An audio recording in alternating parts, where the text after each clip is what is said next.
नमो अरिहन्ताणम् नमो सिद्धाणम् नमो आयरीयाणम् नमो वज्रायाणम् नमो लोये सवसाऊढम् तज्जयति परम् ज्योतिः समम् समस्तैरनन्तपरयायै दर्पणतलेव सकला प्रतिफलति पदार्थमालिका यत्र। 1008 मूलनायक आदिनाथ भगवान की जय। द्वासांग जिनवाणी माता की जय। आचार्य श्रेष्ठ आचार्य गुरुवर श्री 108 अमृत चंद्र स्वामी महाराज की जय। आचार्य श्रेष्ठ आचार्य गुरुवर श्री 108 विद्यासागर जी महाराज की जय। जगत पूज्य निर्यापक श्रवण मुनि पुंगव श्री 108 सुधा सागर जी महाराज की जय। समस्त मुनि संघ की जय। आलोक मोदी स्वाध्याय सुधा यूट्यूब चैनल पर आप सभी दर्शकों का एक बार पुनः हार्दिक स्वागत, हार्दिक अभिनंदन। पूज्यवर आचार्य अमृत चंद्र स्वामी जी द्वारा विरचित श्री पुरुषार्थ सिद्धि उपाय ग्रंथ की स्वाध्याय श्रृंखला में हम सभी 12 व्रतों पर चर्चा कर रहे हैं। 12 व्रतों के अंतर्गत 4 शिक्षा व्रतों में हमारी चर्चा चल रही है। 4 शिक्षा व्रतों में भी सर्वप्रथम सामायिक शिक्षा व्रत, प्रोसुधोपवास शिक्षा व्रत और भोगोपभोग परिमाण शिक्षा व्रत पर हमारी चर्चा पिछली कक्षाओं में पूर्ण हो चुकी है। पिछली कक्षा से हमने अतिथि संविभाग व्रत पर चर्चा करना प्रारंभ किया था। हमने पिछली कक्षा में आपको बताया था अतिथि संविभाग व्रत क्यों किया जाता है।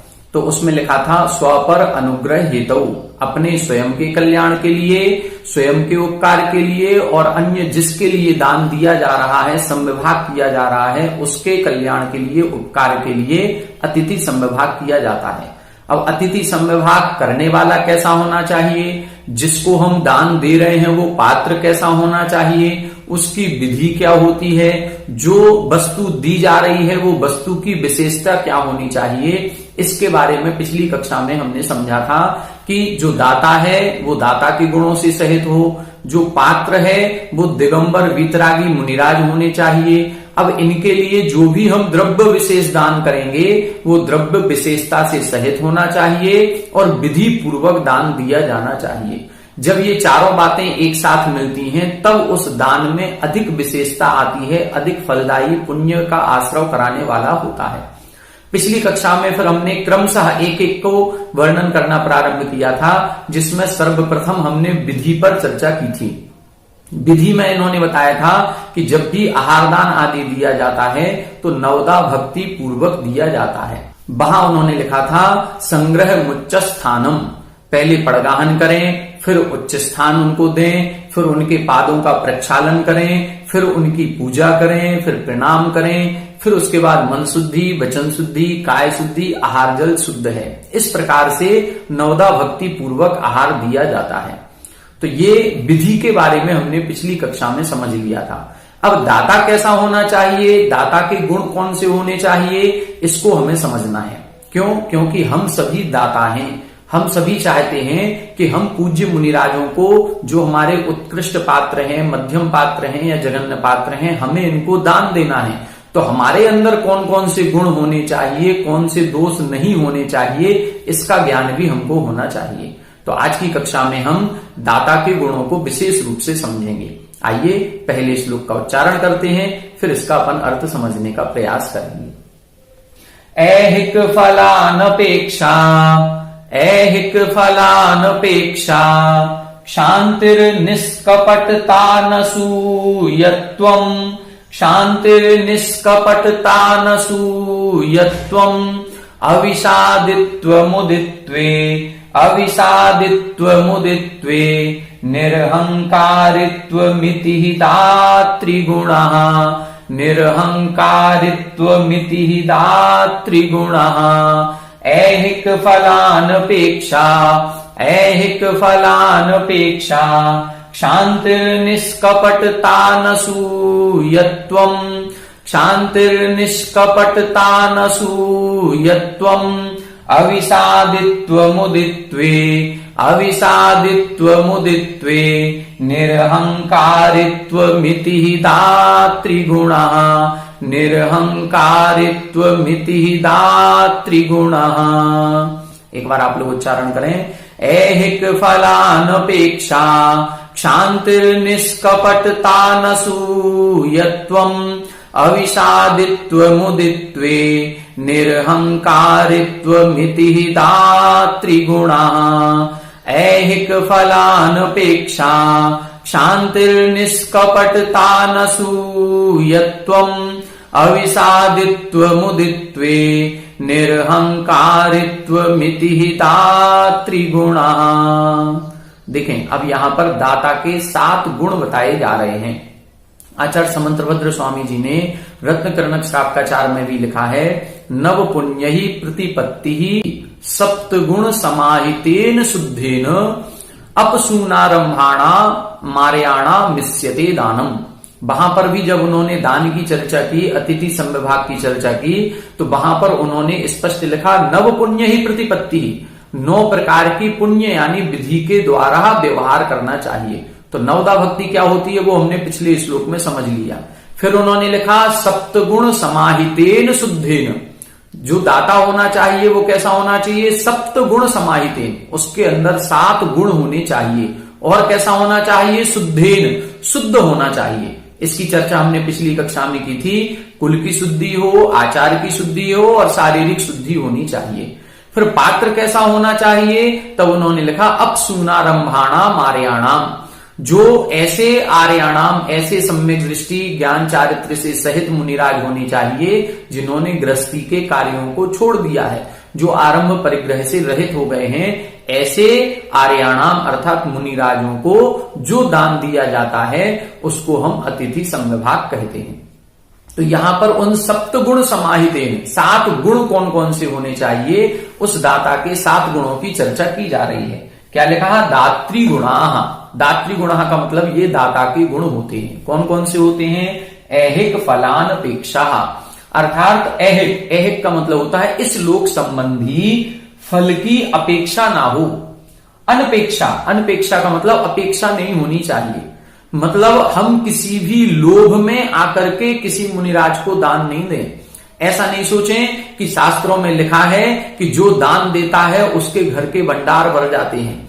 जैसे पंचाश्चरी की बात आती है, जब उत्कृष्ट मुनिराज को उत्कृष्ट दाता के द्वारा यदि सही विधि से आहार दान दिया जाता है तो पंचाश्चरी होते थे, रत्नों की वृष्टि तक होती थी। तो अब ऐसे हमारे घर में भी रत्न की वृष्टि हो जाएगी, हमको खूब अच्छा आशीर्वाद मिल जाएगा। ये मुनिराज बहुत रिद्धि संपन्न है, इनके अंदर बहुत वचन वृद्धि है, इनका आशीर्वाद यदि एक बार मिल जाए तो हमारा जीवन सफल हो जाएगा, हमारे धन धान्य की कोई कमी नहीं रहेगी। इस प्रकार की यदि कोई बात को सोच करके हम आहार दान दे रहे हैं तो वो फिर इस दोष के अंतर्गत आ जाएगा। हमको क्या चाहिए, हमको किसी भी प्रकार का लोभ नहीं होना चाहिए। ये बस इतना होना चाहिए कि हम व्रती हैं और हमने व्रत क्यों ग्रहण किए हैं। अभी तो हम 12 व्रती हैं, हमको किस मार्ग पर जाना है, उस मार्ग पर जो चल चुके हैं, जो मुनिराज हैं जिन्होंने महाव्रतों को अंगीकार किया है, उन महाव्रती मुनिराजों को हम आहार दान दें, उनके प्रति श्रद्धा से अपने आप नमन करें, अवनत हो जाएं, विनम्र हो जाएं। उनको हम उनकी साधना में जो बढ़ोतरी कर सके ऐसे आहार का दान करना है, केवल पुण्य की प्राप्ति के लिए और पाप के क्षय के लिए। बस ये 2 हमारे उद्देश्य हो सकते हैं कि हमारे पापों का क्षय हो, हमें पुण्य की प्राप्ति हो। इसके अलावा भौतिक सुख सुविधाएं हमको मिल जाएंगी, हमारे भी पंचाश्चर्य होंगे या हमारे भी कई प्रकार के धन संपत्ति बढ़ जाएगी। इस प्रकार का हमको कोई भी सांसारिक विषय भोगों की कामना के साथ कभी भी आहार नहीं देना है। आचार्य महाराज ने समंतभद्र स्वामी जी ने लिखा है, वहां पर लिखा, अनपेक्षितोपचारो पक्रिय मग्रहाय विभिन्न।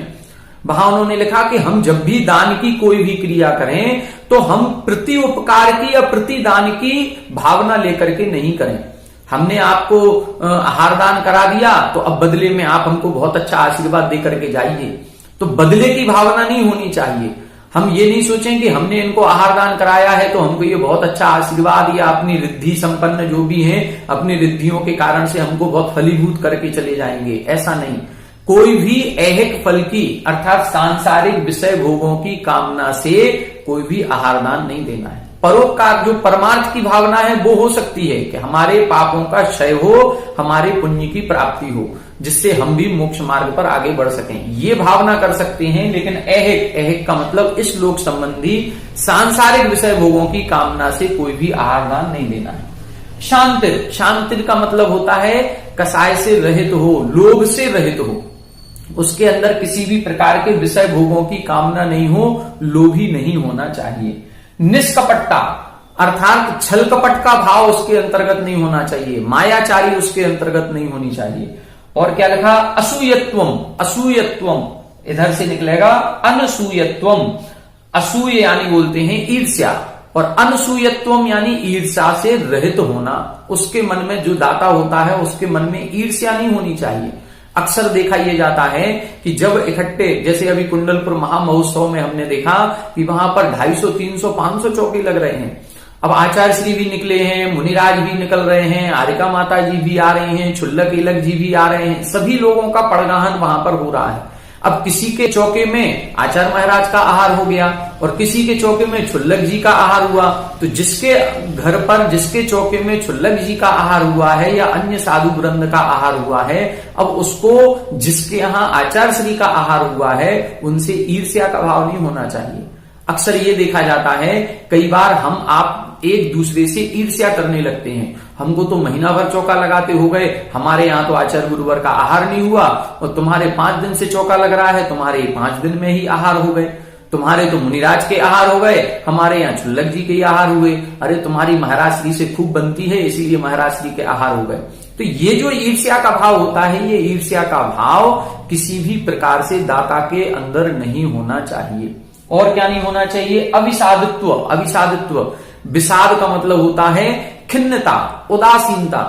अब हमारे यहाँ आहार तो हुआ है, हमने चौका लगाया था अतिथि समविभाग व्रत का पालन करने के लिए कि हम भी हमारे जो भोजन हमने बनाया है उसमें से कुछ भाग हम दान करेंगे, अपने से पूज्य पुरुषों को दान करेंगे। हम अपने जो भी आराध्य गुरुवर हैं उनको आहार कराने के बाद ही भोजन करेंगे।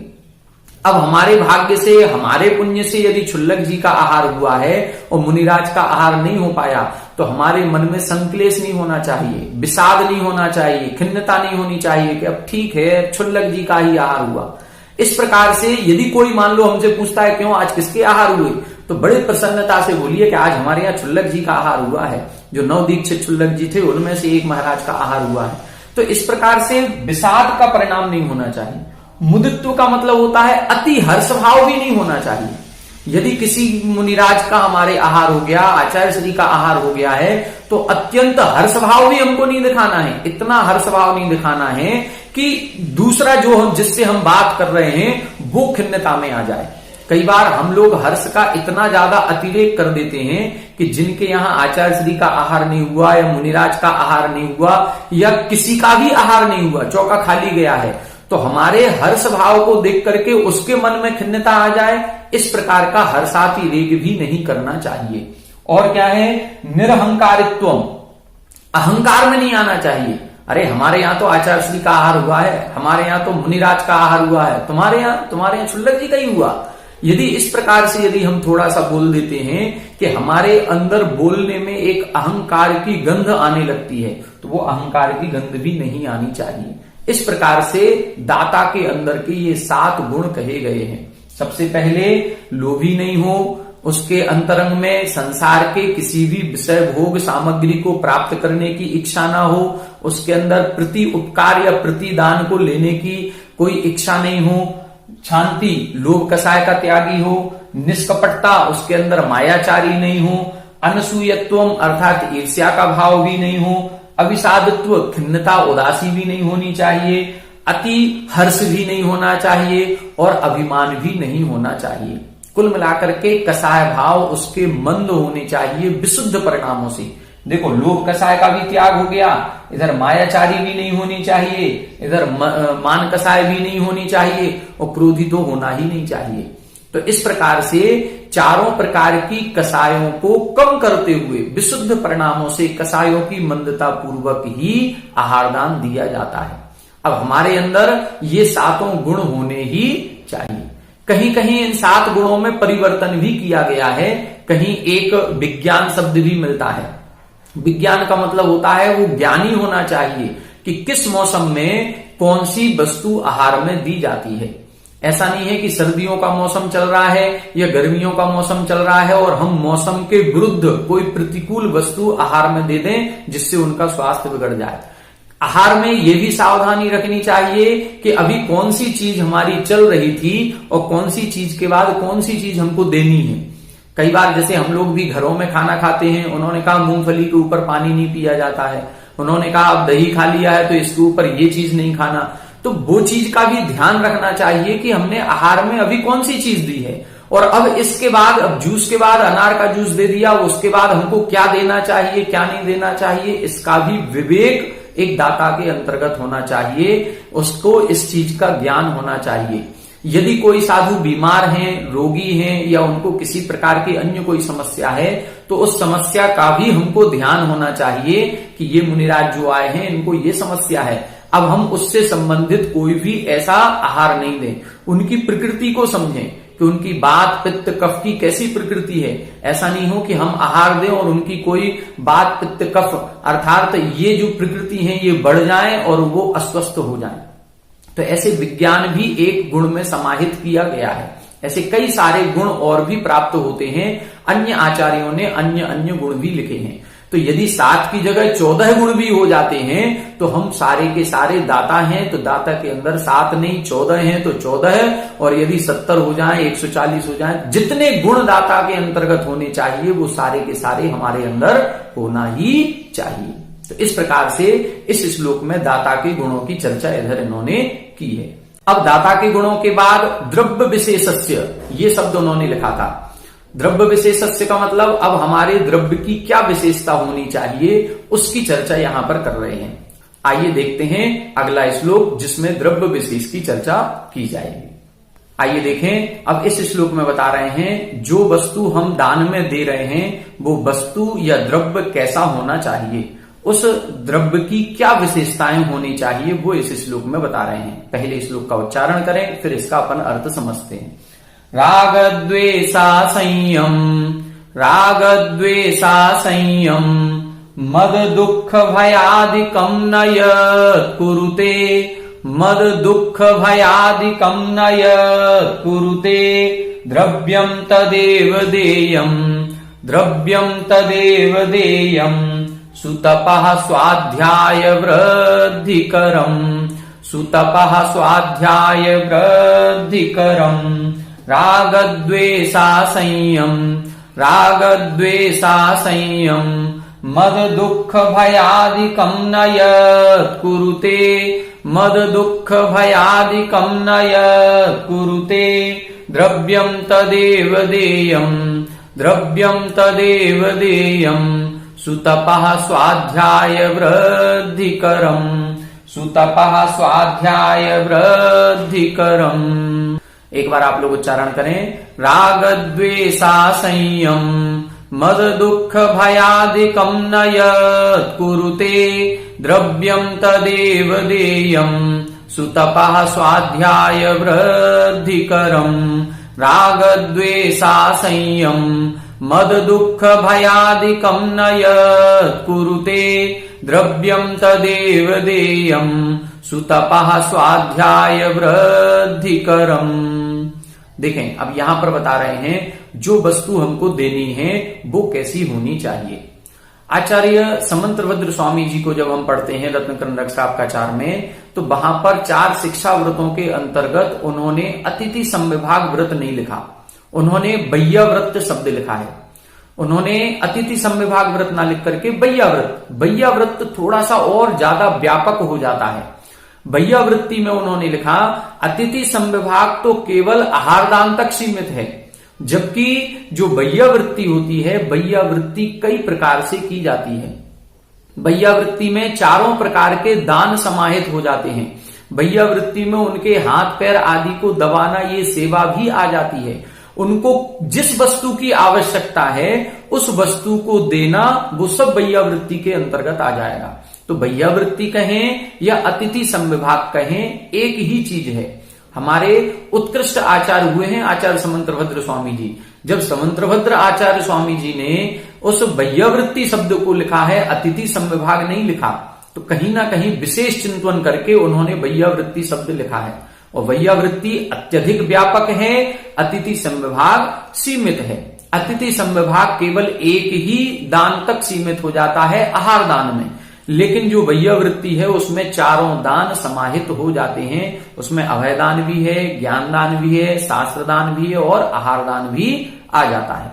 तो यहां पर जो ये बात कह रहे हैं इस श्लोक में, वो इस श्लोक में यही बता रहे हैं हम कि किसी भी प्रकार का दान करें, चारों प्रकार का दान करने के बाद अब हमारा वो द्रव्य कैसा होना चाहिए वो इधर लिख रहे हैं। देखें, राग द्वेष असंयम, यहां लिखा है ऐसा हमको दान देना है, ऐसे पदार्थों को देना है जो न यत कुरुते, जो नहीं करता है। क्या नहीं करता है?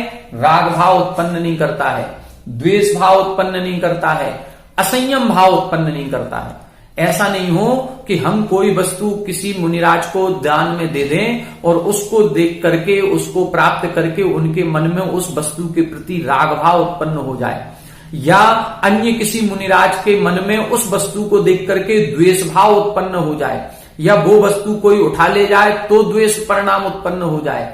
असंयम भाव, वो अपने संयम से, चारित्र से नीचे गिर जाएं, क्योंकि परिग्रह का दोष लगता है। परिग्रह उनको नहीं रखना है, वो केवल क्या रख सकते हैं, या तो शास्त्र रख सकते हैं या पिच्छी या कमंडलू, केवल इतना ही उनको परिग्रह की आज्ञा दी गई है, क्योंकि ये ज्ञान के, शौच के और संयम के उपकरण कहलाते हैं। तो ये उपकरण तो वो रख सकते हैं, क्योंकि इनके बिना उनके महाव्रतों की चर्या का पालन ही नहीं होगा। लेकिन इसके अलावा अन्य उपकरण आदि हमको आहार दान में या किसी भी प्रकार से मुनिराज को नहीं देना है।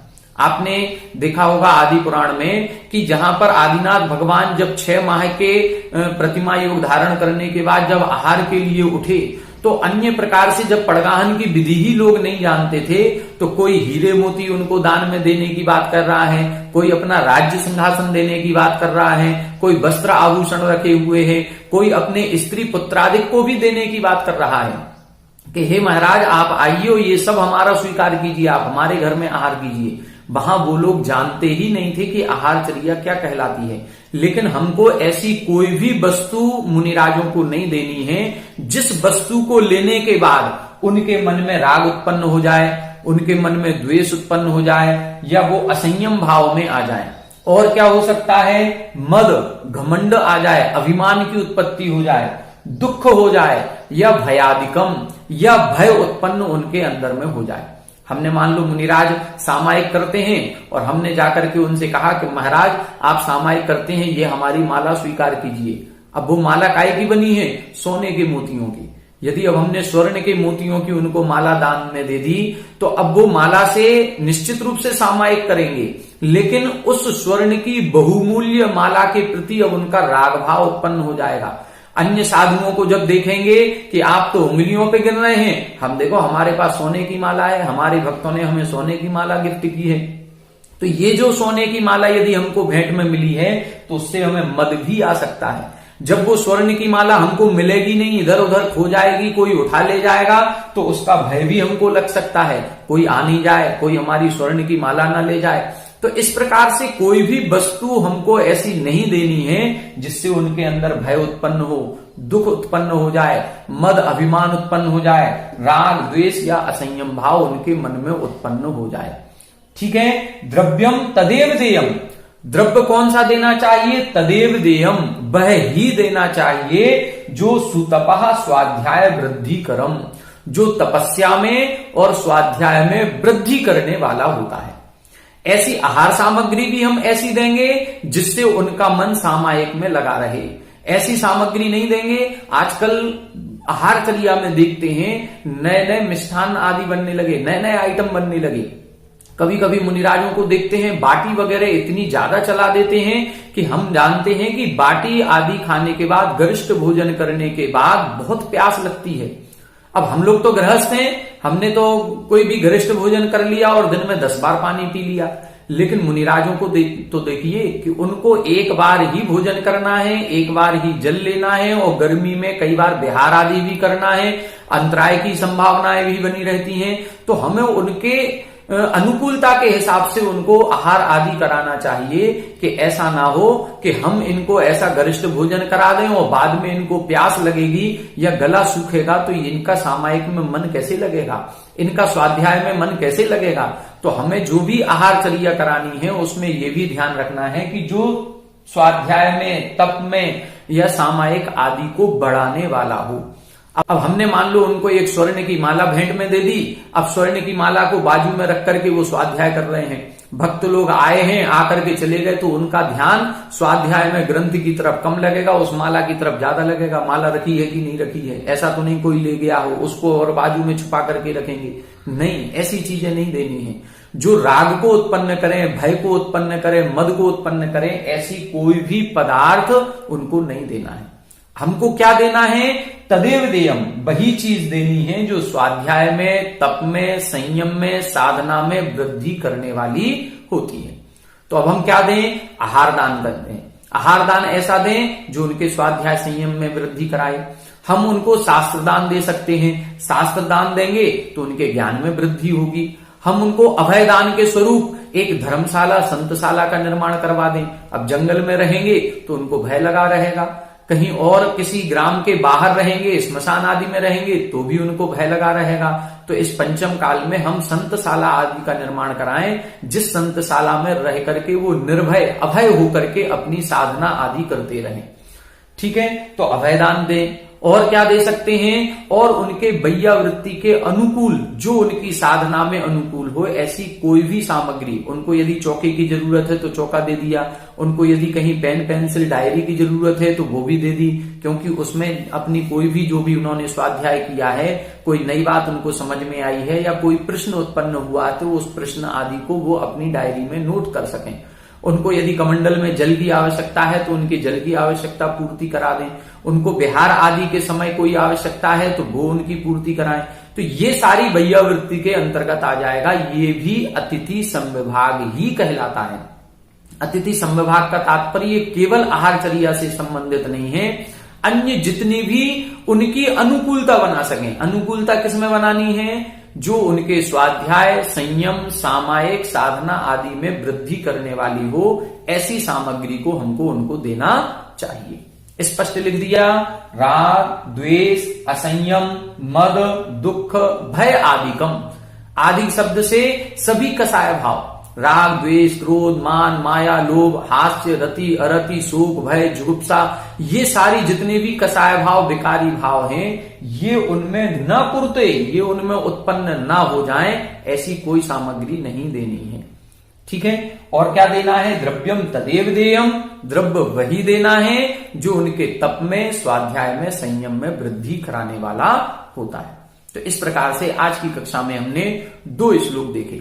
पहले श्लोक में हमने देखा था दाता कैसा होना चाहिए, और दूसरे श्लोक में देखा वो द्रव्य जो दान में दिया जा रहा है वो द्रव्य कैसा होना चाहिए।